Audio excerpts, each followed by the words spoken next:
I hope you had a great Easter and welcome to story time. Today I'm going to read a story, so no more Easter books because Easter's over now. But today I'm going to read a story called The Icky Little Duckling. And it is written by Steve Smallman and Tim Warrens. Mr. Rabbit liked everything just so. Every flower just so. Every pebble just so. Every leaf in the forest perfectly neat. And just so. One day he was busy tidying when he found something smooth and sparkly and perfect. "Oh, my whiskers," he gasped. "You are just the thing for my collection." Mr. Rabbit hurried home. He carefully washed the perfect speckly thing and placed it just so in the middle of his collection. He loved it. He often sat polishing it and humming a happy little tune.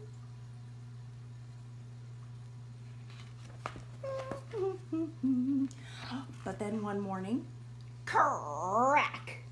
A jagged line appeared down the side of Mr. Rabbit's perfect sparkly thing. "Oh, my whiskers!" he gasped in horror. Don't worry, we'll soon have you mended." But it was too late. Crack! It broke in two.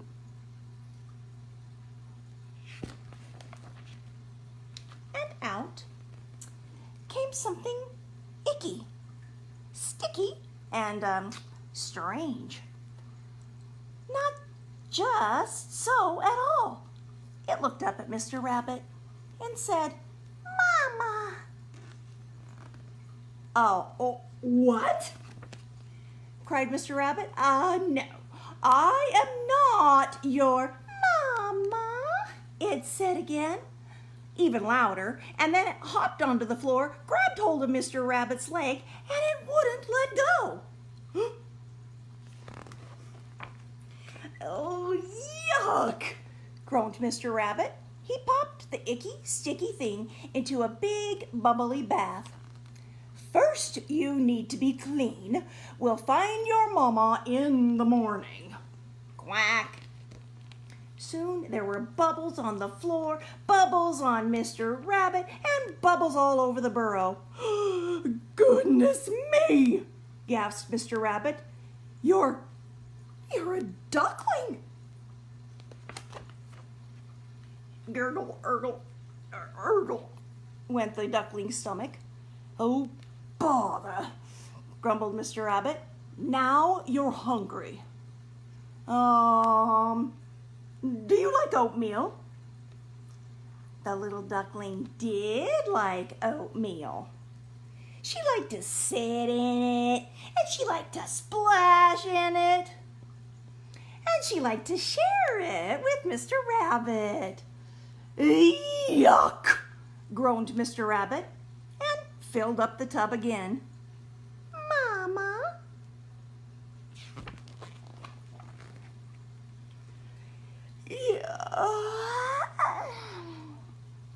yawned the little duckling. "Bedtime, thank goodness!" cried Mr. Rabbit. "It will soon be morning." He popped the duckling into a box and tucked her in, just so. But the duckling wasn't just so for very long. "Mama?" Mr. Rabbit flopped into his chair. "What a mess," he groaned. "I'll tidy up in the..." "Mama," whispered the little duckling. She scrambled up onto Mr. Rabbit's lap, snuggled up, and fell asleep too. The next morning, they set off to find the duckling's mama.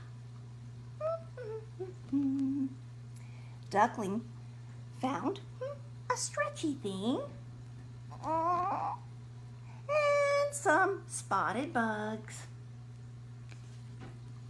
Then she found a grumpy old prickly monster that had to have a hug from Mr. Rabbit.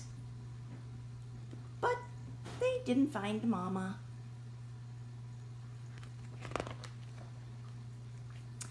Back at home, Mr. Rabbit made some more oatmeal.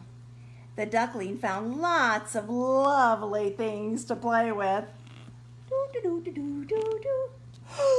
Put those down, shouted Mr. Rabbit, carefully.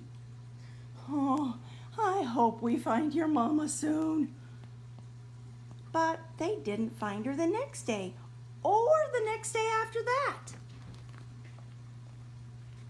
Then, one morning down by the pond, beside the stream, the duckling shouted, "Mama!" And this time, she was right. She leaped to meet her family in a happy huddle of kisses and quacks. Then Mr. Rabbit turned to leave. And as he did, the little duckling jumped into his arms and gave him a great, big, feathery hug. "Why, thank you so much, Mr. Rabbit," said Mrs. Duck. Back in his burrow, Mr. Rabbit scrubbed and polished until everything was as neat as before. His books were all just so. His boxes were just so. And his collection was tip-top, totally just so. But he didn't feel right. Everything was just so, but he was just so lonely.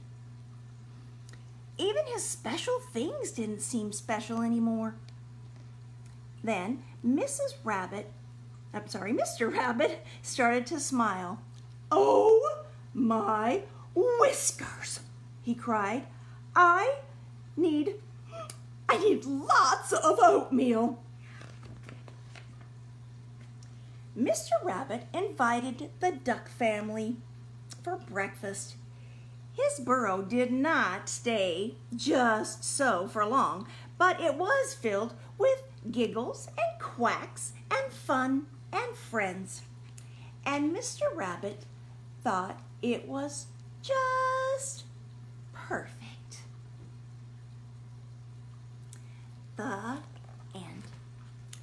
Sometimes everything being all neat and tidy is not necessarily the best. I think sometimes, like right now when we're home a lot, sometimes things might not be as neat and perfect just so as we want them to be, but they can be just perfect for us. Have a great day. See you tomorrow.